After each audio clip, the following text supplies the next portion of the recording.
Relational goods. Relational goods are non-material goods that can only be produced and consumed within groups, and which are intrinsically linked to relationships and interaction.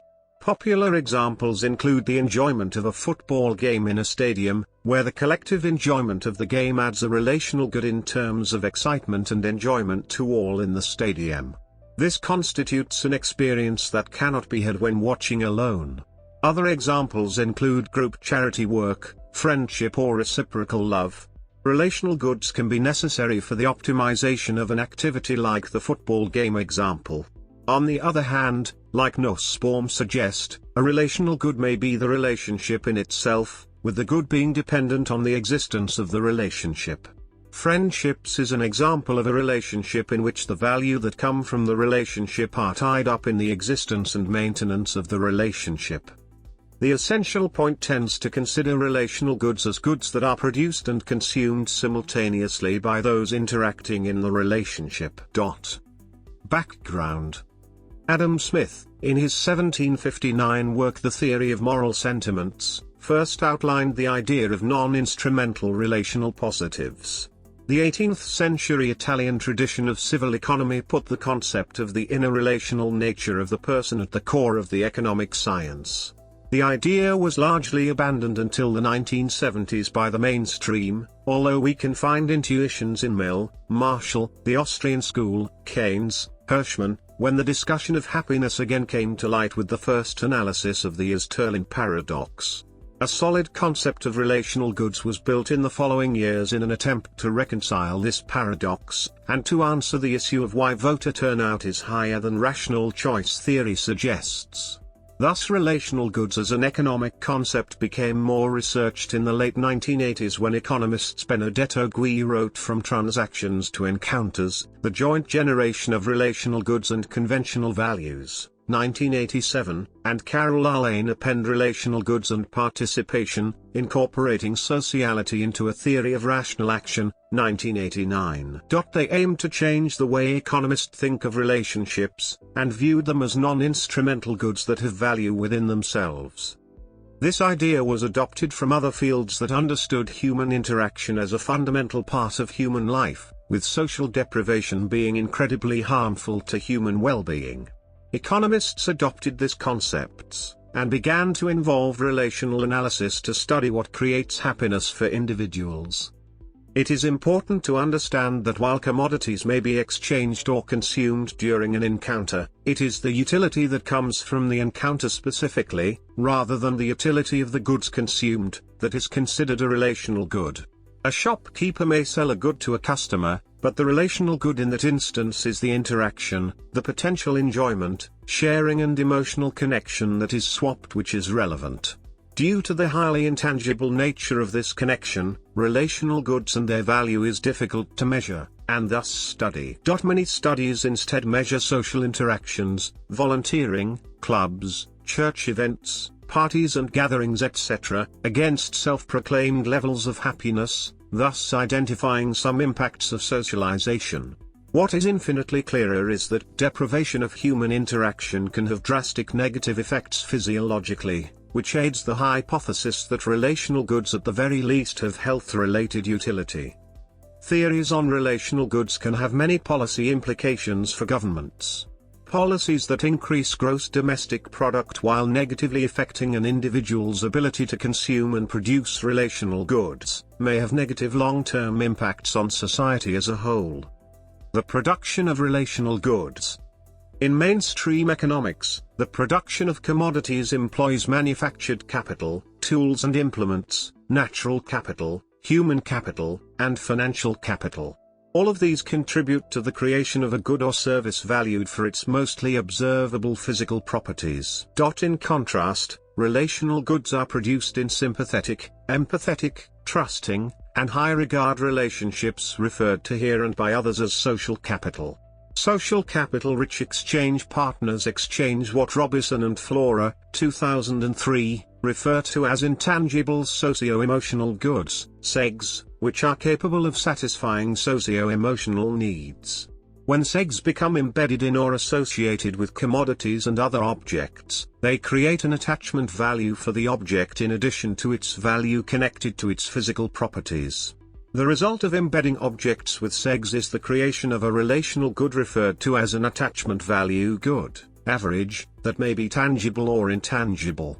Though not always called by that name, AVGs are abundant in social life: wedding rings, meaningful songs, family photos, hometowns, artifacts in museums, religious symbols, mementos of emotionally charged experiences, and prized family heirlooms. Happiness and relational goods.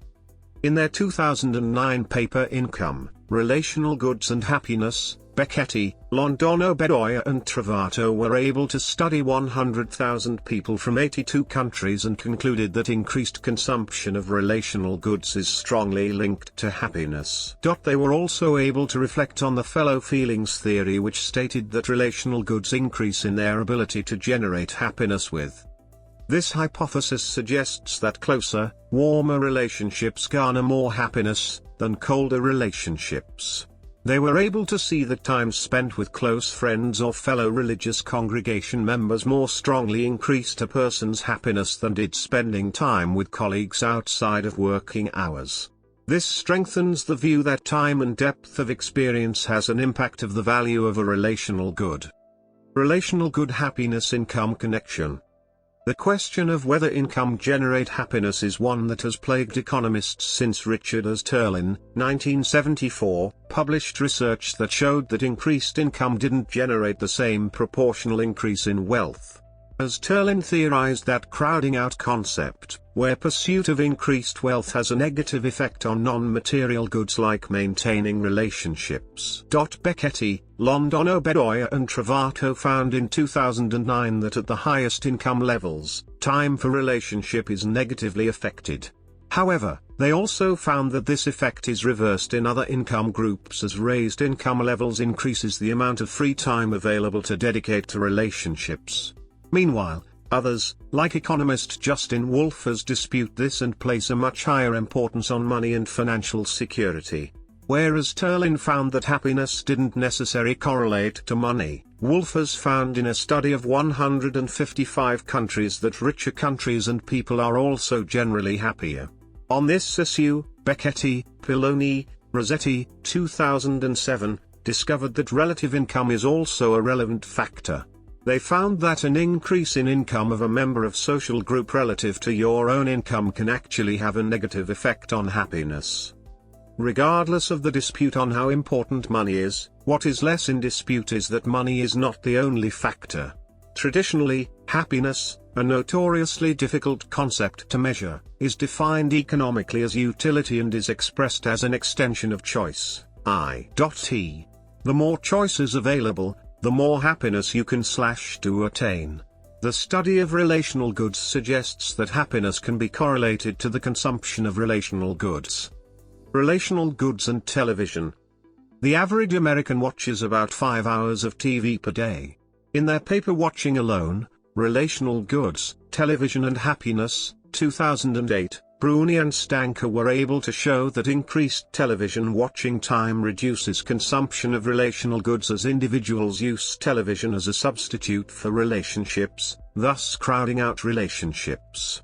This supports previous research that has shown that increased television time is negatively correlated to life satisfaction. On a direct level, Bruni and Stanker were able to show that increased television time takes away from time spent socializing, and also that television reduces communications within gatherings. Secondly, television, through advertisement, has the indirect effect of propagating the consensus that material goods improve life satisfaction to a greater degree than do relational goods. Despite the reality that television correlates to unhappiness, the habit propagates because firstly, television is a cheap medium that requires no effort for a proportionally high degree of entertainment, compared to the higher degree of effort necessitated in socialization. Furthermore, television is highly addictive. The golden age of television has successfully created a pseudo-reality that people can escape to, alienating them from others. On the other hand, evolutionary psychologist Robin Dunbar has shown that gossip evolved as an aid to social bonding, and about 2/3 of our conversations can be boiled down to gossip, defined as discussions on social topics. Discussing television shows is arguably a subset of this, and can thus help informing relationships. Policy implications of relational goods. Other research, such as the work of Blessy et al., has shown that people prefer cultural social activities of a non-instrumental nature, where relational goods can easily be shared. These types of activities in turn tend to improve one's well-being. This has several implications to government policy. If relational goods are currently underconsumed, then it may need organizational provision from government. Policies like increasing access to public spaces for collaboration, providing opportunities for volunteering or other sociable activities, all help that may improve well-being. This can help improve total happiness, which has many positive consequences for overall stability and productivity within a nation. The United Nations General Assembly has also suggested that nations measure their citizens' gross national happiness, and use it to extrapolate policy. Research suggests that increasing relational goods consumption will also increase happiness. Unfortunately, relational goods and their direct impact is hard to measure, making investments into increasing their consumption hard for governments to make tangible. However, policies that encourage engagement tend to have positive effects can also be socially profitable. Consider, for example, the provision or promotion of group volunteer opportunities. Consumption of relational goods in varied demographics. In general, it has been found that relational goods are not equally shared among peoples. It has been found that females consume and produce more relational goods in general. This is concurrent with other research that has proven women to be more empathetic, an emotion that lends itself well to socialization and may be considered a relational good. Furthermore, it has been found that older people as well as less educated people are happier and consume more relational goods. This may be an issue of choice, where they are less capable of doing solo activities, and are generally more dependent on a framework of people. Therefore, relationships are more vital, and thus they reap the rewards of relational good. Others have suggested that older people are happier due to an improved level of emotional intelligence. As for less educated people, findings about relational goods being more widely consumed within that demographic supports statistical evidence that shows that less educated people aren't necessarily less happy. This is an economical issue, as choice and happiness are often correlated. While education significantly improves choice in material goods, the traditional yardstick for happiness, it does less to improve your options in relational goods, and may in fact reduce your options as more educated people tend to work longer hours, thus leaving less time for relationships.